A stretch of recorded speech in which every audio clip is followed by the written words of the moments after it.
안녕하세요. 사람 살리는 교회를 섬기는 김태형 장로입니다. 지난 시간까지 당시의 시대적 상황과 어떻게 개혁의 씨앗이 뿌려졌는가 살펴보았습니다. 오늘은 개혁의 신호탄을 쏘아 올린 루터의 생애를 따라가 볼까 합니다. 독일에서 루터의 위상은 우리가 생각하는 것 이상입니다. 몇 해 전 독일 공영방송에서 역사상 가장 위대한 독일인을 묻는 여론조사를 했을 때 2등을 했습니다. 어느 지역을 가든 루터의 동상을 쉽게 볼 수 있고 그의 흔적이 남아있는 도시를 따라 박물관도 많이 있습니다. 독일인들에게 루터는 위대한 종교개혁자이자 민족의 지도자입니다. 그가 번역한 신약 성경이 당시 20여 개나 되었던 독일어를 하나로 통일시키는 기준점이 되어 현대 독일어 탄생에 중추적 역할을 했다는 점도 국민적 존경의 이유입니다. 루터는 1483년 독일 아이슬레벤에서 태어났습니다. 아버지 한스 루터는 그 지역 구리광산 소유주였는데 어느 정도 안락한 삶을 살았던 것 같습니다. 루터는 아이젠하우에서 학창시절을 보냅니다. 이곳에 가면 사과나무 기념석이 있는데요. 내일 지구가 멸망할지라도 나는 한 그루의 사과나무를 심겠다라는 말 들어보셨을 겁니다. 네덜란드 철학자 스피노자의 말로 알고 계시는 분들이 많은데 사실 루터가 학생 때 일기장에 남긴 루터의 글입니다. 1960년대 우리나라 모 일간지 컬럼에 실린 잘못된 정보 탓에 많은 분들이 오해하고 계십니다. 루터는 법률가가 되기를 바라는 아버지 뜻에 따라 1501년 에르푸르트 대학에 들어가 문학을 전공하고 석사 학위를 받습니다. 이제 법대에 가기만 하면 되는데 그 해에 루터의 서원 사건이 일어납니다. 1505년 7월 2일 만스펠트에 있는 집에 갔다가 대학 기숙사로 돌아가던 루터는 스토테른하임이라는 곳에서 갑자기 하늘에서 떨어진 번갯불에 땅바닥에 나들굴게 되죠. 이때 성 안나여 살려주셔서 제가 수도사가 되겠나이다라는 갑작스런 서원을 하게 됩니다. 성 안나는 성모 마리아의 어머니로 광부들의 수호성인이기도 합니다.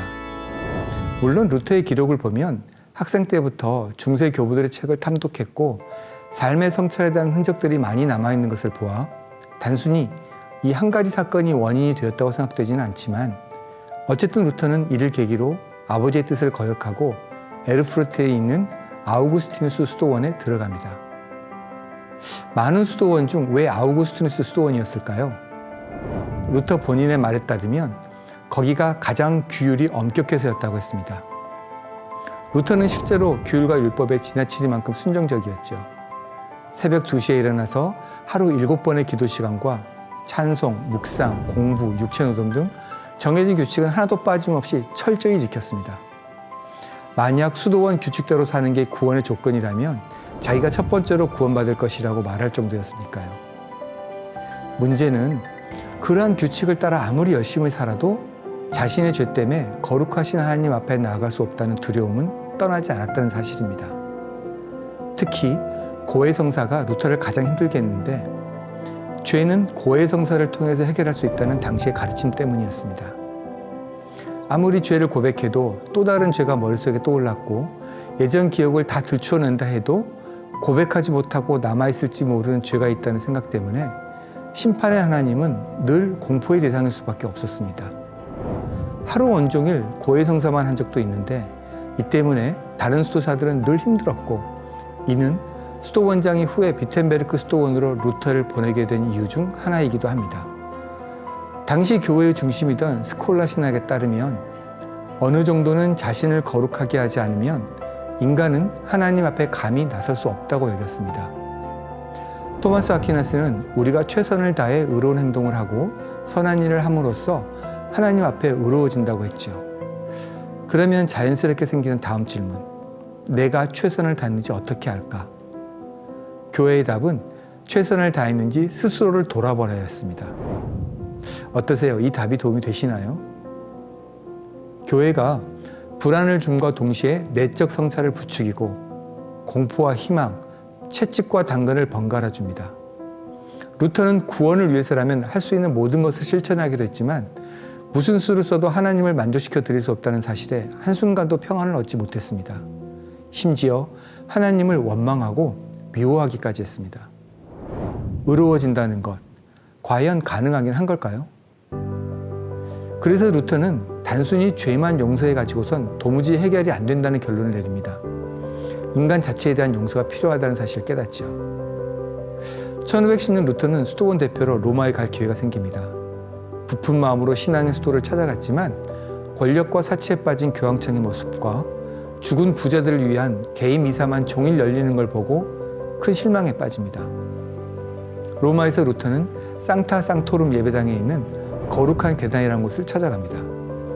지금도 많은 카톨릭 순례자들이 방문하는 장소인데 이 계단은 연옥에 있는 영혼들을 구원할 수 있는 곳이라고 알려져 있습니다. 여기에 있는 28개의 대리석 계단은 예수님이 십자가에 달리시기 전 빌라도에게 재판을 받기 위해 오르셨다고 알려진 계단으로 콘스탄티누스 황제의 어머니인 성 헬레나가 예루살렘 빌라도 궁전에서 로마로 통째로 옮겨가지고 왔다고 전해집니다. 무릎을 꿇고 한 계단씩 오르고 그때마다 계단에 입맞추고 주기도문을 암송합니다. 이렇게 끝까지 오르면 한 명의 영혼이 연옥에서 천국으로 옮겨진다고 알려져 있었죠. 루터는 돌아가신 할아버지와 다른 가족들을 구해야겠다는 일념으로 종일 무릎 꿇고 그 계단을 올랐습니다. 그러다가 갑자기 떠오른 한마디. 그게 사실이란 걸 누가 알지? 루터는 처음으로 성물이라고 하는 것들의 효력에 대한 의문이 생깁니다. 당시 성물을 수집하는 일은 귀족들에게 매우 중요한 일이었습니다. 예수님의 어릴 적 옷조각, 성모 마리아의 머리카락, 모세의 타지 않는 가시덤불, 성인들의 치아 등 온갖 물건들이 성물이라는 이름으로 거래가 되고 있었고 각 성물마다 연옥의 시간을 감할 수 있는 기간들이 제각기 부여되어 있었는데 이것들을 모으면 모은 만큼 연옥의 형벌 기간이 줄어든다는 것이 당시 교회의 해석이었습니다. 예를 들어 베드로의 옷조각을 가지고 있으면 1년, 성모 마리아의 치아는 10년의 형벌이 줄어든다는 식이지요. 하지만 예수님의 십자가 조각이라며 팔리는 것들을 다 모으면 십자가 40개는 좋게 만들 수 있을 것이다 라고 했을 정도로 사실 그 진위는 의심스러웠습니다. 그럼에도 연옥에서 천국을 가기 위한 수단으로 성물은 부자들의 수집품 1순위였습니다. 뒤에 언급되는 알브레이트 대주교라는 분의 성물 컬렉션을 다 모으면 무려 190만 년. 프리드리 선지의 수집품은 1443년에 연옥 생활이 감해진다는 기록이 있듯 구원은 이제 수학이 되어버렸죠. 루터는 이후 비텐베르크에 있는 수도원으로 옮겨 1512년 신학박사 학위를 받습니다.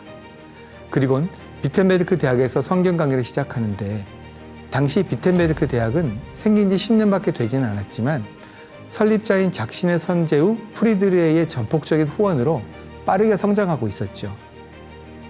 선제후란 여러 제후들 중에서 신성 로마 제국의 황제를 뽑을 수 있는 선거권을 가진 7명의 제후를 말하는데요. 프리드리히 가문은 향후 루터의 든든한 지원자가 됩니다.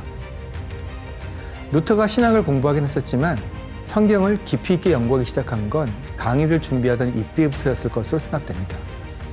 지난 시간 말씀드린 것처럼 1516년 출간된 에라스무스의 신약 성경은 불같은 성경만 알고 있던 루터에게 전혀 새로운 시각을 제공해 주었죠. 이 무렵 수도원 탑에서 깨우쳤다고 해서 일명 탑체업이라고 불리우는 루터의 회심 사건이 일어났습니다. 루터가 자신의 책 서문에 직접 이야기한 바에 따르면 로마서 1장 16절, 17절 말씀 묵상 중에 깨달았다고 하는데요. 루터의 생각을 따라가 보겠습니다.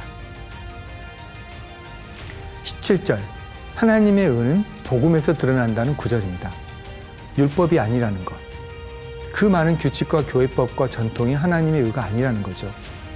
만약 하나님의 의가 율법에 있다면 정의란 그 율법을 지키지 않는 사람들에 대한 심판을 의미하므로 그 규범을 지켜야만 하는 우리들에겐 나쁜 소식이죠. 어느 누구도 그 율법을 완벽하게 지킬 수는 없으니까요. 그러나 정의가 복음 안에서 드러난다면 말 그대로 기쁜 소식이 되는데 16절에 보면 복음은 믿는 사람에게 구원을 주시는 하나님의 능력이라고 기록되어 있기 때문입니다.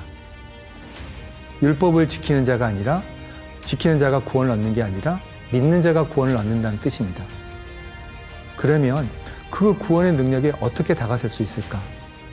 그는 로마서 강의를 위해 읽었던 아우구스티누스 성령과 문자라는 책에서 전혀 기대치 않았던 것을 발견했다고 말했습니다. 그 책을 보면 아우구스티누스 역시 하나님의 의를 하나님께서 의롭게 하신 이들에게 입혀주시는 선물이라고 해석했던 거죠. 선물입니다. 루터가 깨달은 사실은 이렇습니다. 하나님의 의는 믿음 안에서 주어지는 선물이지 인간 의지의 산물이 아니다. 루터가 쓴 글을 읽어보겠습니다. 나는 하나님의 정의란 하나님의 보시기에 정의로운 사람이 하나님의 선물로서 살게 되는 것임을 이해하기 시작했다. 의인은 그의 믿음으로 살리라고 기록되었듯 이것은 하나님께서 믿음을 통해 우리를 의롭게 하시는 수동적인 정의다. 마치 내가 완전히 다시 태어나 열린 문으로 천국에 들어간 것 같았다. 천국 문이 열린 것 같았다니 그의 벅찬 기쁨이 고스란히 느껴지네요. 여기서 말하는 믿음이란 하나님의 자비를 신뢰하는 믿음, 예수 그리스도께서 십자가 위에서 우리를 구속하셨다는 믿음입니다. 하나님의 정의가 수동적이란 말은 능동적이지 않아서가 아니라 전적인 선물이요 은혜이기 때문이며 인간의 힘과 능력으로는 그 일부라도 구원을 얻을 수 없다는 걸 뜻합니다. 인간의 의지와 하나님의 은혜 두 가지가 협력해야만 구원을 얻는 것도 아닙니다.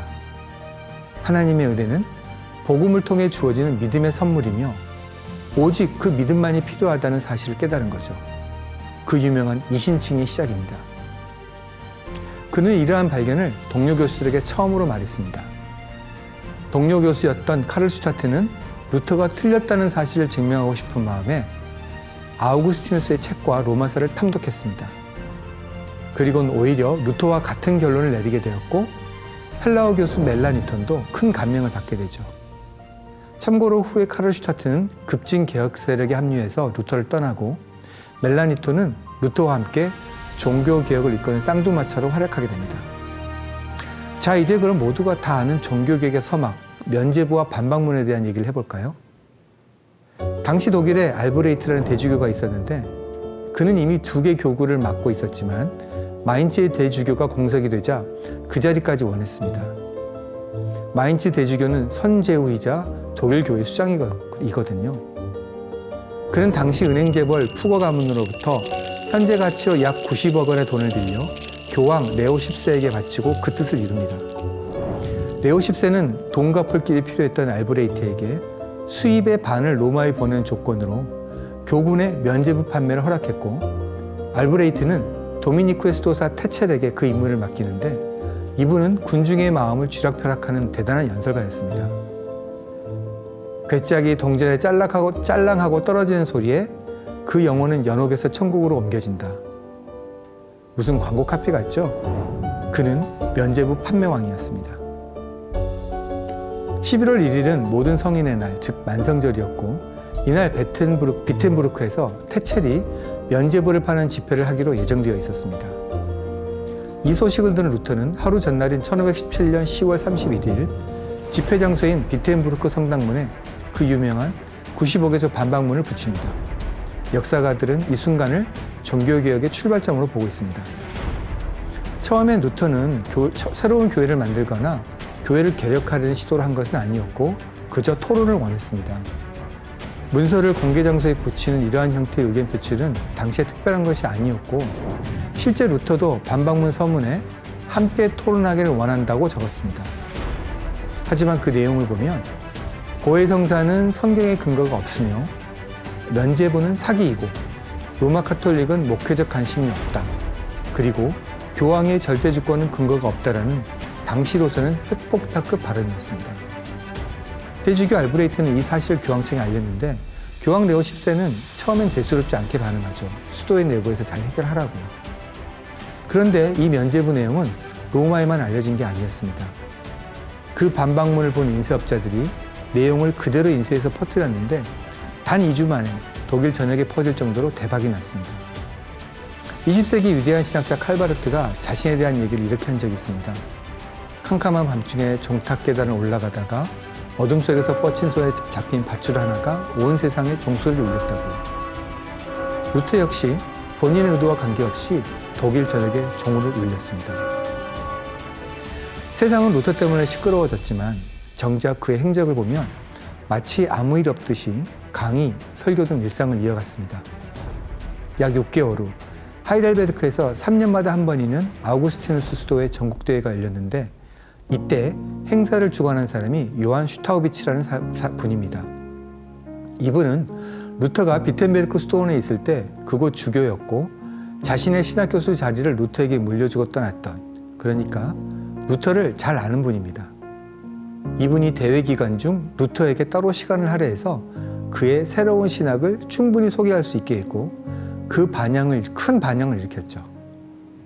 이때 대회에 참가했던 많은 사람들을 통해 루터의 종교개혁 사상은 널리 퍼지게 됩니다. 독일이 루터로 인해 시끄러워지자 당시 신성 로마 제국 황제였던 막시밀리안 1세는 교황에게 이 문제를 처리해달라고 편지를 보냈고 그제서야 교황도 움직이기 시작합니다. 1518년 교황은 루터를 로마로 소환하지만 루터는 프리드리 선제회에 도움을 청했고 독일 시민은 독일 내에서 신문해야 한다는 원칙을 내세워 선제호는 루터를 보호해주죠. 할 수 없이 교황은 추기경 카에탄을 대리인으로 내세워 독일 도시인 아우크스부르크로 루터를 불러 3일 동안 신문을 하고 그의 주장을 처리할 것을 요구하지만 루터는 면죄부, 고해성사, 교황의 권리 모두 성경에 근거가 없다며 물러서지 않았습니다. 결국 그해 11월 교황은 카톨릭의 교리는 오류가 없다는 교서를 발표하고 루터를 로마의 이단 재판 중에 벌여줄 것을 프리드리 선제에게 다시 부탁하지만 이 역시 거절당합니다. 1519년 신성 로마 제국의 황제 막시밀리안 1세가 사망하고 뒤를 이어 카를 5세가 황제로 선출됩니다. 반반문 붙인 지 2년이 지난 시기, 그 사이 독일 동부와 남부 여러 곳에서 루터의 입장을 지지하는 움직임들이 나타나기 시작했고 7월에는 교황청이 보낸 신학자 에크와 라이프치히에서 공개 토론이 열렸습니다. 토론 이후 에크 요청에 따라 1520년 6월 교황은 루터의 파문을 경고하는 교서를 발표합니다. 하지만 100명의 독일 기사들이 루터의 신변 보호를 자처하고 나서고 교회의 바벨론 유수, 독일 기독인 귀족에게 고함, 그리스도인의 자유 등 그의 출간된 루터의 대표적 저서들이 널리 읽혀지며 여론은 오히려 루터에게 유리한 방향으로 흐르게 됩니다. 루터가 교황의 교서를 전달받고 그 유예 기간 60일이 지난 12월 10일 비텐베르크에서 루터는 수많은 지지자들과 함께 교황의 교서를 불태워버리죠. 1521년 마침내 실제로 루터를 파문하는 교황의 교서가 발표되었습니다. 이 무렵 새 황제 즉위 후 스페인 국내 문제로 그곳에 머물러 있던 카를 5세는 독일 보름스에서 열리는 제국 의회에 참석하기 위해 처음으로 독일 땅을 밟게 됩니다. 루터 문제는 이미 독일 전역에 큰 이슈가 되어 있었고 당시 제국 헌법에는 독일인은 지위고하를 막론하고 독일 밖에서 신문받을 수 없고 청문회 소명 없이는 공민권을 박탈할 수 없다는 조항이 있었기 때문에 신문을 위해 루터를 제국의회가 열린 보름스로 소환합니다. 지난 시간 체코의 야누스가 공의회의 안전통행권 보장받고 갔다가 화형당했다고 말씀드렸었죠. 당연히 주변에선 가지 말라고 했지만 루터는 거기 지옥문이 버티고 서 있다 할지라도 반드시 가겠다며 보름스로 향합니다. 이후 이야기는 다음 시간에 계속 이어가겠습니다.